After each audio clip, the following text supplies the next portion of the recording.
آمنت باللہ صدق اللہ العظیم وصدق رسولہ النبی الکریم الامین نحن علی ذلک لمن الشاہدین والشاکرین والحمد للہ رب العالمین۔ آج ہم ہفتہ وار اس اجتماعی دعا میں شامل ہیں۔ اللہ سے دعا کریں کہ اللہ تعالیٰ ہم سب کا آنا اپنی بارگاہ مقبول و منظور فرمائے۔ ہر قسم کی بندشیں، اثرات،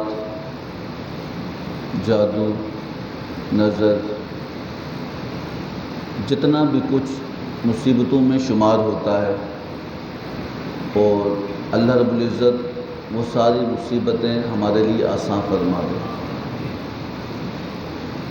اللہ رب العزت کے ہاں تو دنیا کی زندگی کی فقط اتنی ہی اہمیت ہے کہ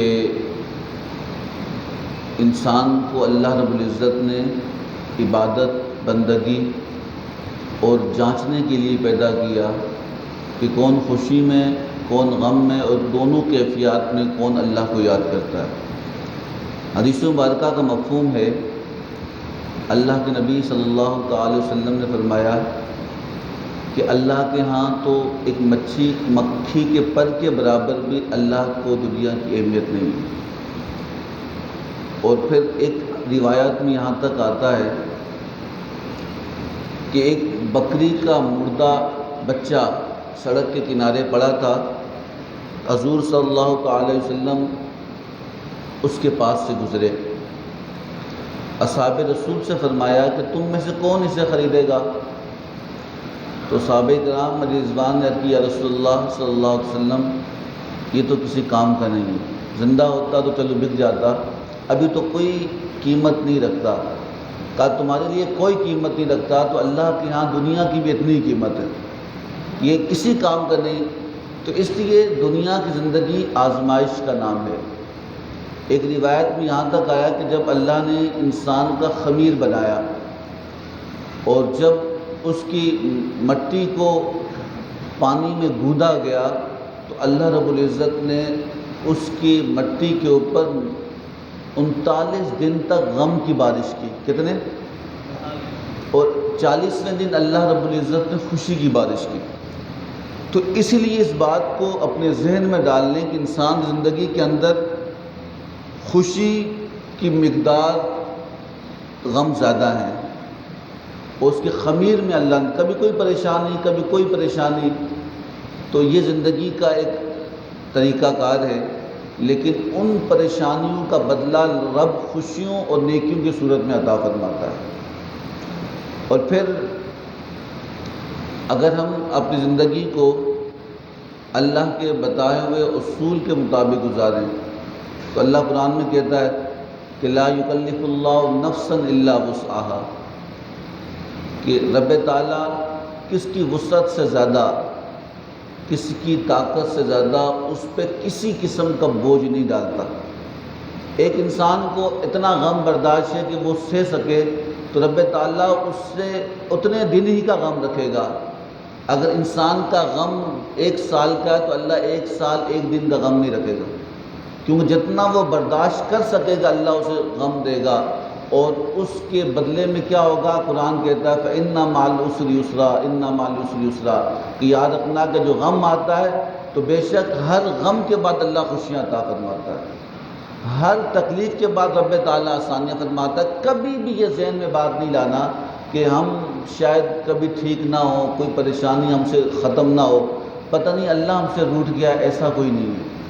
یہ اللہ اس لیے کرتا ہے، جس کو اللہ پسند کرتا ہے اس پہ تھوڑی سی پریشانی ڈالتا ہے، اور اس کے بدلے میں جب وہ اللہ چاہتا، حضرت ایوب علیہ السلام کا واقعہ دیکھ لیں، یوسف یعقوب علیہ السلام کا واقعہ قرآن کا پڑھ لیں، ہم حضور کی واقعات کو پڑھ لیں کہ کتنی تکلیفیں، کتنا غم، کتنی پریشانیاں آئی، لیکن انہوں نے صبر کیا، رب تعالیٰ نے اس صبر کے بدلے میں قیامت تک ان کے ناموں کو زندہ کر دیا۔ وہ مثالاً اللہ رب العزت نے قرآن میں ذکر فرمایا کہ تم دیکھو۔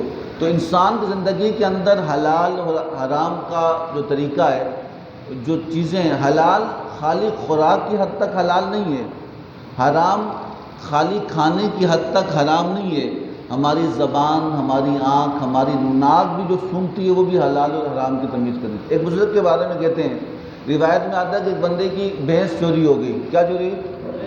بھینس چوری ہوئی۔ وہ اللہ کے کسی نیک بندے کے پاس آئے، کہنے لگے کہ حضرت بھینس چوری ہو گئی، آپ دعا کریں کہ بھینس مل جائے۔ تو آپ کچھ دیر مراقبے میں رہے، آپ نے فرمایا کہ چلو بھینس چوری ہوگی، تم اسے معاف کر دو جس نے چوری کی۔ وہ پریشان ہوا، اس نے کہا ایک میرا نقصان ہے، میں ان سے دعا کروانے آیا کہ کوئی آسانی کریں، میرا 2 لاکھ کا نقصان ہو گیا، وہ مجھے واپس مل جائے، اور آپ فرما رہے ہیں کہ تم جس بندے نے چوری کی اسے معاف کر دو۔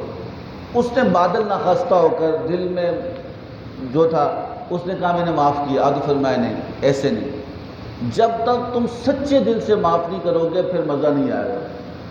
تو اس نے کہا کہ سچے دل سے، کہا ایک ذرا سی ملال نہ ہو، بھائی کوئی چیز مر بھی تو جاتی ہے نا، کوئی چیز ٹوٹ بھی جاتی ہے، کوئی چیز ختم بھی ہو جاتی ہے، لیکن اس کا ہمیں افسوس ہوتا ہے، پھر کچھ وقت آتا ہے ہم کہتے ہیں ہے ہی نہیں تو اب کیا کرنا۔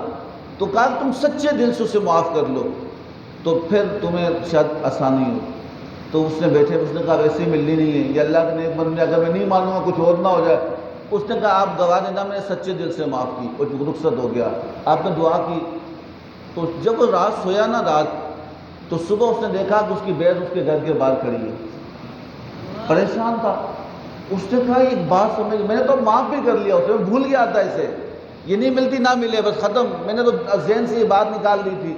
بھینس گھر کے باہر کھڑی، وہ پھر گیا اللہ کے نیک بندے کو، اس نے کہا مجھے سمجھ نہیں آئی، میں ہفتہ چکر لگاتا رہا، آپ کہتے رہے معاف کر، میں کہتا ہاں معاف ہے، لیکن جب میں دل سے معاف کی تو یہ بھینس واپسی آ گئی۔ اس نے کہا کہ بات یہ ہے کہ جس شخص نے، جس بھی بندے نے تمہاری بھینس چوری کی تھی تو اس وقت اس نے حرام کام کیا، اس کا جسم جو تھا وہ حرام کا عادی تھا، اور حرام کھاتا اسے کچھ نہیں ہوتا، کیوں جسم ایک چیز اپنا لی تھی۔ اب جب تو نے اسے معاف نہیں کیا، وہ حرام نہیں تھی اس کے اوپر، اور وہ اسے استعمال کرتا، اس کو دودھ پیتا، وہ استعمال کرتا، لیکن جب تو نے اس کو اللہ کے لیے اسے معاف کر دیا تو وہ اس پہ حلال ہو گئی، حلال اسے بچتی نہیں تھی، تو دوسرے دن اس نے حلال کھایا تو اسے برداشت نہ ہوا، بھینس کھلی اور تیرے پاس آ گئی، تو پتہ یہ چلا کہ جس کا جسم حرام قبول کر لے اسے حلال نہیں لگتا، اور جس کا حلال قبول کر لے اسے حرام نہیں لگتا۔ تو کہا کہ جب اس نے حلال کھایا تو اسے تکلیف ہوئی اور بھینس بھی کھل کے واپس آ گئی۔ تو یاد رکھنا کہ جب بندہ اللہ کے لیے اپنے معاملات کو چھوڑتا ہے تو رب تعالیٰ اس کے لیے اسباب پیدا فرما دیتا ہے، اس کے لیے آسانیاں پیدا کرتا ہے۔ آپ کا یہاں تک آنا اور پھر یہاں پہ آ کے آپ کا اس دعا میں شامل ہونا، نہ آپ مجھے جانتے ہو، میں نہ آپ کو جانتا ہوں، نہ آپ سے میری ملاقات ہے، نہ رشتہ داری ہے، نہ کوئی تعلق ہے، تو کون سا تعلق ہے؟ حضرت نے فرمایا کہ تمہارا کب تعلق کسی کے ساتھ کام آئے گا؟ کہا جو تعلق اللہ کے لیے ہو۔ حضرت فرمایا تم اس وقت تک مومن بنو گے تمہاری دوستی بھی اللہ کے لیے ہو، تمہاری دشمنی بھی اللہ کے لیے ہو، تمہاری نفرت بھی اللہ کے لیے ہو، تمہاری محبت بھی اللہ کے لیے ہو، تمہارا ملنا ملانا رب کے لیے ہوگا، پھر تم دونوں ہوگے، پھر رب تمہارا کام کرے گا۔ سمجھا رہی بات؟ تو کہا کہ جب مفادات آتے ہیں نا، مفادات، تو پھر اس وقت پھر آسانیاں نہیں ہوتی۔ اب 11 بجے سے پہلے میں نے معاملات کو سمیٹنا بھی ہے۔ ایک اور واقعہ سنا کہ حضرت عافیہ بصریہ علیہ رحمہ کے بارے میں کہتے ہیں، روزے کی حالت میں، روزے کی حالت میں، اللہ کی ولیاں ہیں، روزے کی حالت میں گھر میں ایک ہی روٹی ہے، کتنی؟ ایک ہی روٹی ہے۔ تو جب افطار کا وقت آیا تو دروازے پہ دست، تو کوئی اور فقیر نے صدا لگائی کہ بھوکا ہوں کھانا دے دو۔ تو آپ نے اپنی خادمہ سے کہا کہ بھئی جو میری افطار کا روٹی ہے نا یہ اسے دے دو۔ تو خادمہ نے کہا کہ حضرت کیا نام ہے، یہ تو ایک ہی ہے، آپ افطار کیسے کریں گے؟ حضرت راوی بصری کا توکل اور بھروسہ رب پہ دیکھیں۔ آپ فرمایا کہ جس کے نام پہ دے رہی ہوں وہ کیا مجھے جانتا نہیں ہے؟ میں صبح سے شام تک اس کے لیے بھوکی ہوں، روزہ رکھا ہوا ہے، اس کے نام پہ اس نے مانگا دے دو، بھوکی ہوں، تو اگر وہ راضی ہے بھوکے پر تو میں اس پہ راضی ہوں۔ حضرت بہلول اور ہارون رشید کا واقعہ میں نے جمعہ میں بتایا تھا، میں نے کہا کہ ہارون رشید اور بہلول کے کزن تھے تو آپ مذہوب تھے، تو ہارون رشید جب واپس جانے لگا تو اس نے کہا کہ آپ بتائیں کہ آپ کا کوئی قرضہ ہو تو میں دے دوں۔ تو حضرت بہلول نے کہا کہ قرضہ ہو اور تم دو، کیوں دو؟ کہا کہ تیرے رب کون ہے؟ کہا اللہ ہے۔ کہا میرا رب کون ہے؟ کہا اللہ ہے۔ کہا تیرا رب بھی اللہ، میرا رب بھی اللہ، اگر تو بادشاہ ہے میں فقیر ہوں، تو دینے والا ہے میں قرض دار ہوں، تو تیرا رب بھی اللہ ہے، تو یہ کیسے ہو سکتا ہے کہ تیرا رب بھی اللہ، میرا رب بھی اللہ، ہارون رشید کو رب دے اور بہلول کو بھول جائے؟ رب بھولتا نہیں ہے، نہیں بھولتا۔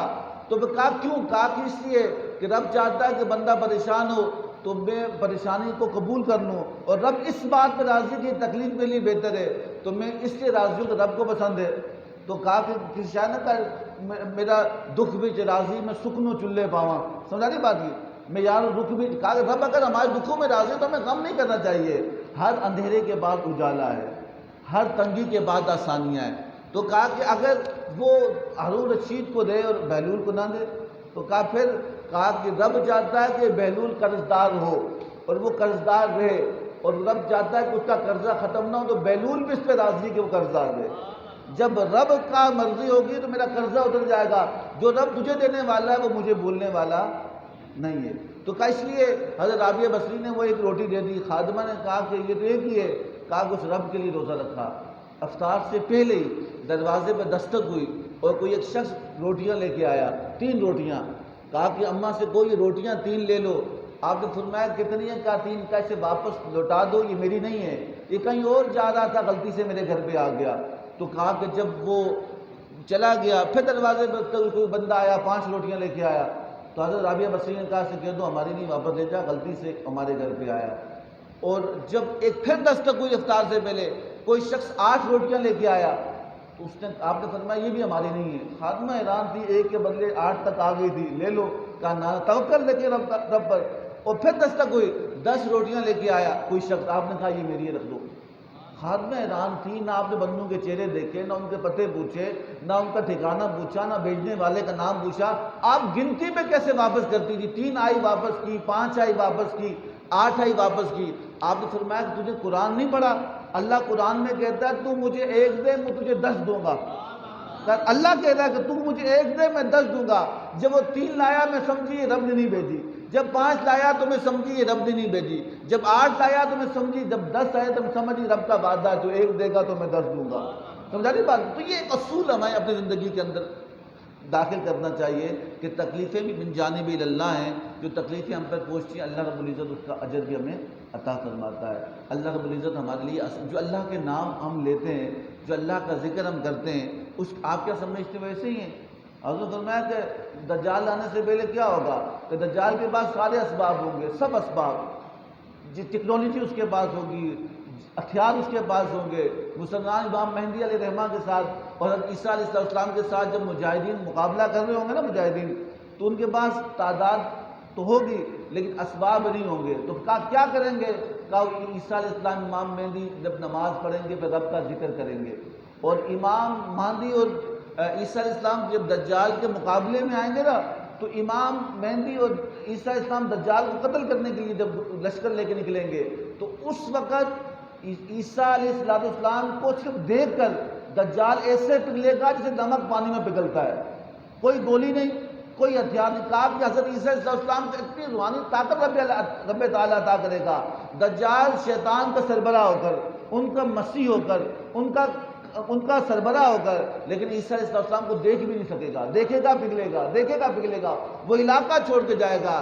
جو بندہ رب کا ہو اور اس کو شیطان، جو سب سے بڑا شیطان ہے شیطانوں کا، دجال جس کا انتظار یہودی بھی کرتے ہیں، شیطان بھی کر رہا ہے، وہ مسیح موعود جسے کہتے ہیں اس کا انتظار کر رہے ہیں، کہا کہ وہ بڑا شیطان فقط عیسیٰ علیہ السلام کو دیکھ کر پگھلنا شروع ہوگا، تو عیسیٰ علیہ السلام میں کیا ہوگا؟ کہ رب کا نام ہوگا، رب کا نام ہوگا۔ تو اس لیے ہم اپنے دلوں کو اللہ کے لیے صاف کر لیں، اللہ کے لیے دلوں کو پاک کریں، تو پھر کیا ہوگا؟ جب رب تعالیٰ کے لیے ہمارے دل صاف ہوں گے تو رب تعالیٰ کا جلوہ اس میں داخل ہوگا، رب تعالیٰ کا نور اس میں داخل ہوگا، پھر رب تعالیٰ کا جب نور داخل ہوگا تو پھر رب تعالیٰ انسان کے لیے آسانیاں کرے گا، اللہ رب العزت انسان کے لیے بہتری کرے گا۔ تو اس لیے ہفتہ وار اجتماع میں آپ نہیں آئے، آپ کو لایا گیا ہے۔ میں تو فقط بولتا ہوں بھائی آنا ہے آنا، میرے لیے نہیں آنا، اللہ کے لیے آنا، کچھ نہ ملا تو اس سے پوچھنا جس کے لیے آئے ہو۔ تو حضور نے فرمایا کہ جب بندہ رب کے لیے گھر سے نکلتا ہے نا، فرشتے مسجد تک پر بچھاتے ہیں، چاہے وہ اصول علم طالب علم ہو یا اصول علم سیکھنے کے لیے کچھ حاصل کرنے کے نکلے، تو یاد رکھنا جو رب کے لیے نکلے رب اسے خالی واپس گھر نہیں لوٹاتا، رب کے لیے آئے رب تعالیٰ اس کو کبھی خالی لوٹاتا نہیں ہے۔ تو اس لیے اس بات کو ذہن میں رکھ دینا آپ اللہ کے لیے آئیں، انشاءاللہ آپ کے تمام معاملات اللہ تعالیٰ آسان کرے گا۔ یہ اسباب ہیں، اللہ مسبب الاسباب ہے، اور اسباب پیدا کرنے والا رب تعالیٰ ہے، اور جہاں جہاں ہم جائیں گے اللہ نے ہماری قسمت میں لکھا ہوا ہے۔ جس جس جگہ پہ انسان نے ایک جو کچرا چننے والے ہوتے ہیں نا، کچرا چننے والے، انہیں دور سے کچرا نظر آتا ہے، وہ بورا لیتے ہیں، بھاگتے ہیں، چنتے ہیں، نکلتے دیتے ہیں۔ وہ کیا چن رہے ہیں؟ وہ اپنا سامان چن رہے ہیں، انہیں آگے بیچنا ہے، وہ چنتے اور نکلتے جاتے ہیں، ایک گلی سے دوسری گلی، دوسری، واپس نہیں پلٹتے اس طرف۔ تو کہا کہ یاد رکھنا کہ زندگی میں انسان بھی ایسا ہے، جس کا حصہ جہاں بھی ہوگا بندہ وہاں پہنچے گا۔ جس طرح موت کے لیے پہنچا نا اپنی موت کی جگہ پر، تو انسان چاہے انسان کا رب تعالیٰ رزق لکھا ہے، رب تعالیٰ نے اس کا روحانی تعلق رکھا ہوا ہے، رب تعالیٰ نے روحانی حصہ رکھا ہوا ہے، بندہ کسی نہ کسی طریقے سے پہنچے گا، وہاں سے حصہ لے گا، جتنے جب تک ہوگا وہ لے گا، وہاں سے نکل جائے کہیں اور چلا جائے گا۔ تو یہ اللہ رب العزت کے معاملات ہیں۔ تو رب تعالیٰ سے دعا کریں کہ اللہ تعالیٰ ہمیں اپنی محبت نصیب فرمائے، اپنی محبت کی برکت سے ہمارے تمام معاملات کو آسان فرمائے، اور جو کچھ سنا اس پر عمل کرنے کی توفیق عطا فرمائے۔ اور ابھی جب ذکر کی مجلس ہوگی تو یہ دل کے اوپر قلبی ذکر ہے، تصور کریں نور کا، اور یہ آپ کی الٹی طرف جو سینہ ہے اور پستان سے نیچے 2 انگل جو جگہ ہے، آپ وہاں پہ ضرب لگائیں اللہ کی، اور تھوڑی سے لگاتے ہیں دیوار پہ سوراخ ہوتا ہے کہ نہیں ہوتا؟ ایک ہتھوڑی لے لیں اور اس کو زور زور سے آپ مارنا شروع کریں کسی دیوار پر، چاہے کنکریٹ کی بھی دیوار ہوگی نا، ایک وقت آئے وہ بھی ٹوٹ جائے گی۔ تو کئی ہمارا دل ہے، اس کے اندر دیوار شیطان نے کھڑی کی ہوئی ہے، جو اندر اللہ کی محبت کو داخل ہونے نہیں دیتی، وہ وسوسے خیالات۔ تو صوفیوں نے فرمایا کہ جب قلبی ذکر کرتے ہیں تو اس جگہ کے اوپر جو پستان سے 2 انگل نیچے، آپ تصور کریں یہ قلب ہے، اسے تو قلب کہا جاتا ہے، قلب ہے، اور اس قلب کے اندر اللہ کے ذکر کو داخل، آپ اللہ کے ذکر کی ضرب لگا رہے ہیں، چوٹ لگا رہے ہیں، اور شیطانی جو دیوار اسے توڑ رہے ہیں۔ اور یہ صوفیہ کہتے ہیں تصور کریں کہ آپ اللہ کے نور کو سنہری گولڈن کلر کا اپنے دل میں داخل کر رہے ہیں۔ جو آپ تصور کا خالی بیٹھنا مقصد نہیں ہے، تو آپ اس تصور کے ساتھ جب ذکر کریں گے تو آپ کے دل میں آسانیاں ہوں گی، اور شیطانی اثر ہمارے ساتھ تعلق ختم ہونا شروع ہوگا۔ وما علینا الا البلاغ المبین۔